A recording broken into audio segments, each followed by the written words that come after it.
स्वाभिमान। उनकी डांट से खुद को तराशना सीखा। भूषण ज्वेलर्स, अनमोल रिश्तों के लिए। जीवन उत्साह न्यूज में स्वागत है। मैं हेमंत राणा कैमरामैन तरसेम के साथ आज आपको लेकर चलूंगा जिला कांगड़ा के खेतों में। यहाँ आजकल नलाई गुड़ाई का कार्य जोरों पर चल रहा है। मक्की की फसल बीजी जा चुकी है और आज मैं आपको मक्की की फसल के बारे में ही जानकारी दूंगा। कहते हैं कि पंजाब में सबसे मशहूर मक्की की रोटी और सरसों का साग माना जाता है, जबकि कभी जो जिला कांगड़ा है ये पंजाब का ही हिस्सा हुआ करता था और यहाँ की मक्की और सरसों का साग पूरे पंजाब में सबसे बढ़िया क्वालिटी का, मीठा और सबसे बढ़िया माना जाता था। कांगड़ा जिला पूरे पंजाब में मक्की के नाम के लिए मशहूर था, व यहाँ इसका सरताज था। परंतु आज कांगड़ा जिला हिमाचल में आ गया है, हिमाचल में इसको बदल दिया गया है। हालांकि हमीरपुर और ये ऊना ये सारे पहले कांगड़ा में लगते थे, परंतु आजकल जिला कांगड़ा जो है इसको अलग कर दिया गया है। तो इस सभी क्षेत्र की जो मकई है वो काफ़ी गुणवत्ता वाली है और बहुत ही अच्छी मानी जाती है। देसी मक्की बहुत मीठी होती है, ये अच्छी होती है। मैं आज इसको आपके बारे में बताऊंगा। मैं अपने कैमरामैन से कहूँगा थोड़ा इसके ऊपर ज़रा एक झलक देंगे मकई के ऊपर।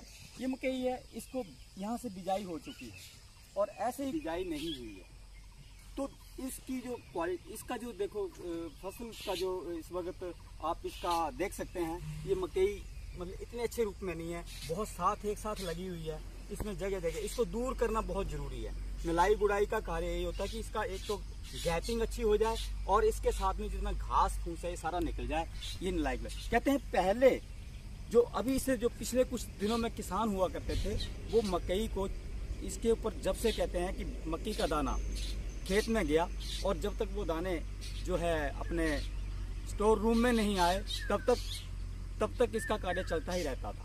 पहले इसको बीजा जाता था, फिर इसके ऊपर इसको खेतों से हल के रूप में इसको दंदाल जैसे कहते हैं कि छंब दिया जाता था। उसके बाद में तीसरे दिन इसके ऊपर जब इसका एक एक पत्ता निकलाता था तो इसको दंदाल यानी कि एक जो इंस्ट्रूमेंट होता है खेती का, उसको बैलों के जरिए से फैलाया जाता था, जिससे ये काफ़ी घास निकल जाता था। उसके बाद में किसान लोग पहली नलाई गुड़ाई किया करते थे इसकी, जिसमें इसको घास निकाल के और उसकी जो डिस्टेंस है उसको मेंटेन किया जाता था। लेकिन आजकल किसानों के लिए बड़ी मुश्किल भरी बात हो गई है, वो एक ही नदाई गुड़ाई कर पा रहे हैं और उसके बाद में जो है ये जो 3-4 तरह की जो पहले नदाई गुड़ाई हुआ करती थी वो नहीं हो रही है, क्योंकि वर्कलोड जैसे कह सकते हैं, वर्कलोड बहुत ज़्यादा बढ़ गया है किसानों के पास। क्योंकि लोगों को मेन बात यह है कि किसानों के लिए इसकी जो है फसल का दाम नहीं मिल पाता है, जिसके चलते यहाँ से लोगों का इंटरेस्ट, इनका जो है एक इस फसल से इंटरेस्ट कम होता जा रहा है। ये इनकी मजबूरी है। अगर ये इसको ना बोएं, ना करें तो ये खेत बंजर हो जाएंगे बिल्कुल। इनमें एकदम बड़ी बड़ी झाड़ियाँ और ये निकल जाएंगे तो ये खेत ही खराब हो जाएंगे। लेकिन बावजूद उसके भी यहाँ पर जो है ये लोग अपना किसी न किसी तरीके से इस पेशे को कर रहे हैं। पंजाब में हालांकि इस खेतीबाड़ी के पेशे को करना बहुत आसान है, क्योंकि बहुत बड़ी बड़ी वहाँ पर खेत होते हैं लोगों के और किसानों के, और किसान जो हैं वो परमानेंट लेबर के रूप में लोगों को वहाँ अपॉइंट करके रखते हैं और साल भर उनको मजदूरी देते हैं ताकि उनके खेतों की अच्छी से लाइवलीहुड होती रहती है। परंतु हिमाचल में जो खेती बाड़ी है लोगों के पास बहुत कम है, इतनी ज़्यादा नहीं है जितनी पंजाब में है। और इनको अगर ये परमानेंट लेबर यानी कि बाहर से ला करके लेबर भी अगर इसके ऊपर रखें तो वो साल भर अपना काम नहीं दे पाते हैं, जिसके चलते ये लोग अपने आप ही इसकी खेती बाड़ी को करते हैं और ये इनके लिए बहुत मुश्किलों भरा काम हो गया। तो मैं आपको बता रहा था कि ये खेती जो है पहले इसको 4 तरह से किया जाता था। पहले पहले छम्प कहते थे उसको, जिसको कि वो भी इसमें से घास फूस निकाल देता था, फिर दंदाल करते थे, उसके बाद में इसकी नलाई गुड़ाई करते थे, उसके बाद में इसको एक हल चला करके इसमें फिर हल चला करके इसमें खेतों में से इसको निकाला जाता था, और उसके बाद में दूसरी इसकी गुड़ाई करने के बाद में फिर इसमें खेती बाड़ी, इसमें खाद, पशुओं से निकली हुई खाद डाली जाती थी, और ये इस तरीके से ये प्रोसेस चलता रहता था। और ये जब तक इसकी कट ना जाए फसल, उसके बाद में इसको सुखाना और फिर उसको छांटना, छालना सब करके तब ये अपना इसमें अपने स्टोर रूम में ले जाया करते थे। परंतु आजकल सीधा ही एक ही नलाई करते हैं, और उसके बाद में सीधा ही जो है वो जिसे कहते हैं पेस्टिसाइड्स के रूप में एक यूरिया टाइप का खाद आती है, उसको इसमें डाला जाता है, और इतना ज़्यादा मेहनत अब किसान नहीं करते हैं। मैं आपको ये भी बताना चाहूँ, क्योंकि पिछले बार, इस बार मकई की फसल, इसका जो दाम मिला है किसानों को वो 1100 रुपये प्रति क्विंटल तक आ गया था।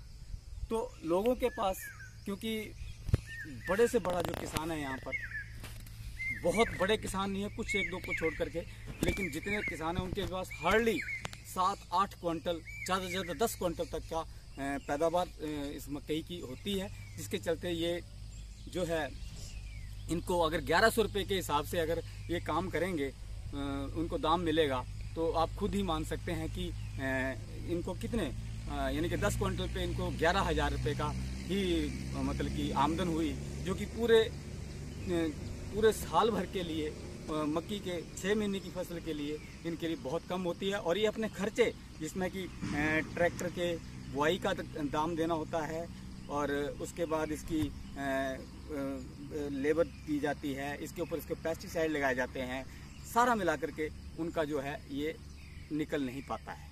तो मैं कुछ किसानों से यहाँ पे जानूंगा जो कि यहाँ लगे हुए हैं। मैं अपने कैमरामैन से कहूँगा कि आप लेकर चलेंगे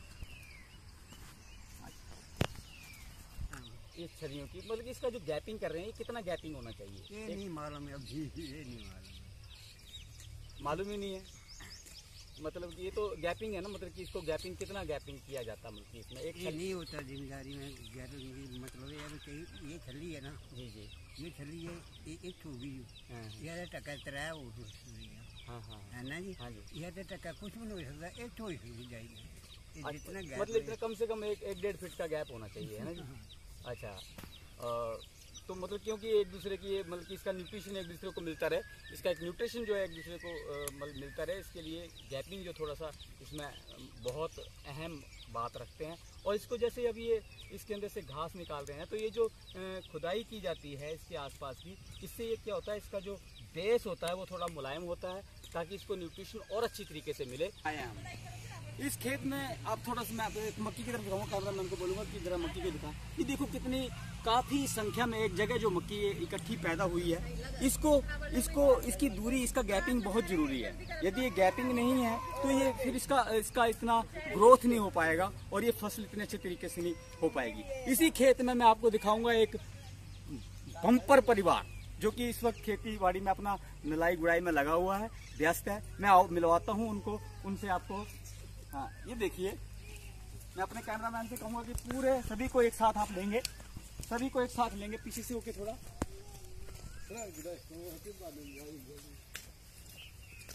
तो ये बम्पर परिवार इस वक्त जो है इस फसल में अपना नलाई गुड़ाई में लगा हुआ है। मैं जानना चाहूँगा, आपका क्या नाम है जी? अंबिका जी, आप बताइए, आप जो नलाई गुड़ाई कर रहे हैं इस वक्त, हाँ, मतलब इसका किस लिए कर रहे हैं आप? ताकि फसल अच्छी हो। इसमें घास होता है तो उनको निकालना पड़ता है, और फिर फसल अच्छी हो जाती है। फसल अच्छी होती है। हाँ जी, आपका क्या नाम है जी?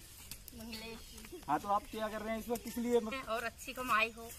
अच्छा, इसलिए आप ये फसल कर रहे हैं जी। ये है हम क्या जी? कमलराज जी, आप बताइए मुझे कि ये इस फसल को करने के लिए क्या थोड़ी मेहनत भी लगती है? क्या काफी देर तक कर पाते हैं आप? सुबह कितने बजे आते हैं? सुबह 6 बजे आते हैं। सुबह 6 बजे। और कितने बजे तक आप लगातार गुड़ाई करते हैं? सुबह 6 बजे आते हैं, दोपहर को 12 बजे चले जाते हैं। ओह, वेरी गुड। मतलब 12-1 बजे लगातार 5 घंटे की गुड़ाई, या 5 घंटे की। आपका नाम क्या जी? कमला देवी जी, आप बताइए लगातार कितनी देर तक आप नलाई गुड़ाई करते हैं? 10 बजे तक। 10 बजे तक। देखिए ये महिला शक्ति भी पूरे तरीके से यहाँ इस खेत में लगे हुए हैं और पूरे जोर शोर से इस कार्य में लगे हुए हैं, जो कि बहुत ही एक मेहनत भरा और अच्छा कार्य है। और मैं चाहूँगा कि अब आपको मैं और जगह भी लेके चलता हूँ, जो कि आपका क्या नाम है जी? आपका नाम क्या जाना? मेरा नाम बलबीर सिंह है। हाँ, बलबीर सिंह जी, आप बताइएगा जी, ये जो आप अपना नलाई गुड़ाई में लगे हुए हैं, मतलब कि ये किस लिए, मतलब कि आप इस खेती को संवारने के लिए, और कितना इसका गैपिंग कितना चाहिए इसमें आपको? गैपिंग चाहिए एक हाथ। अच्छा, एक हाथ तक गैपिंग चाहिए, तो चारों तरफ। बहुत बड़ी बात है, बड़ी अच्छी बात बताई है कि एक हाथ का गैपिंग कम से कम चाहिए, जिससे कि इसका जो है अच्छा इसको न्यूट्रिशन मिल सके, इसकी अच्छी ग्रोथ हो। अच्छा, ग्रोथ अच्छी होती है। मैं आपको और दिखाना चाहूँगा क्षेत्र के प्रधान, जो कि इस कौलापुर पंचायत। नमस्कार प्रधान जी, जीवन साथी में आपका स्वागत है। नमस्कार। और मैं हेमंत राणा, और मैंने आज हमने दिखाना चाहते हैं हम लोग की जो फसल आपकी इस क्षेत्र में चल रही है, लोग आज इतनी मेहनत से ये काम कर रहे हैं और आपकी पंचायत के अंतर्गत आता है, आप क्या कहना चाहेंगे? खेती है, इसको संभालेंगे तो पेट भरेगा। ठीक ठीक। तो जिम्मेदार जो हैं वो खेती के ऊपर निर्भर है, गांव के लोग जितने भी हैं। लेकिन प्रधान जी एक बात है कि जैसे कि लोगों के पास आजकल इतनी मतलब वर्क शक्ति नहीं है, काम करने की इतनी वो नहीं है, लोग इतने ज़्यादा नहीं है, क्योंकि लोग बाग इस पेशे को छोड़ करके और पेशों में चले गए हैं। इसका क्या कारण है? इसका कारण ये है कि फसल की सही कीमत नहीं मिल रही है। अगर फसल के ऊपर निर्भर हैं, परिवार को कैसे पालेंगे? पैसा भी जरूरी है। अगर खेती में काम करेंगे तो बाकी का राशन पानी जो कहाँ से लाएंगे? पैसा भी चाहिए उसके लिए। खेती कुछ ऐसी चीज़ है जो इंसान अपने घर तक ही सीमित रखता है। गांव के लोग जो हैं बाहर नहीं बेच पाते हैं, उतनी खेती होती है, और वो भी वर्षा के ऊपर निर्भर है। बारिश होगी तो ठीक है, नहीं होगी तो नहीं होगी।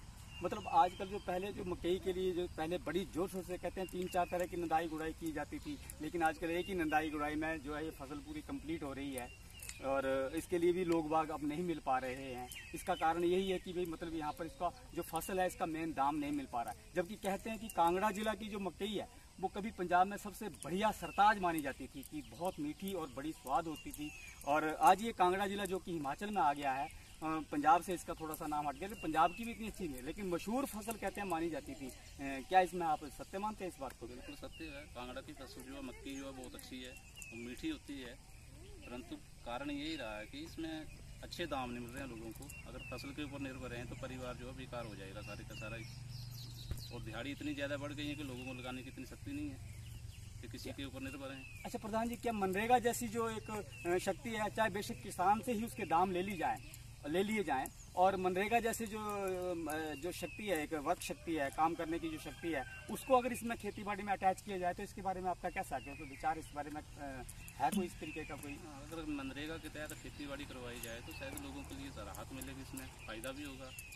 बेशक लोगों से ही जो कि मतलब कि जो किसान लोग हैं वो भी दाम दे सकते हैं मनरेगा में। जरूरी नहीं है कि सरकार ही उसको दाम दे, मतलब कि किसानों से पैसा लेकर के मनरेगा के तहत अगर काम करवाया जाए तो उनको एक लोगों की मतलब कि वर्क काम करने के लिए लोग मिल जाएंगे, और वो अपना दाम भी बड़ा वाजिब दाम वो दे करके अपना काम करवा सकते हैं। कुछ ऐसा प्रावधान सरकार तक पहुँचा सकते हैं क्या आप?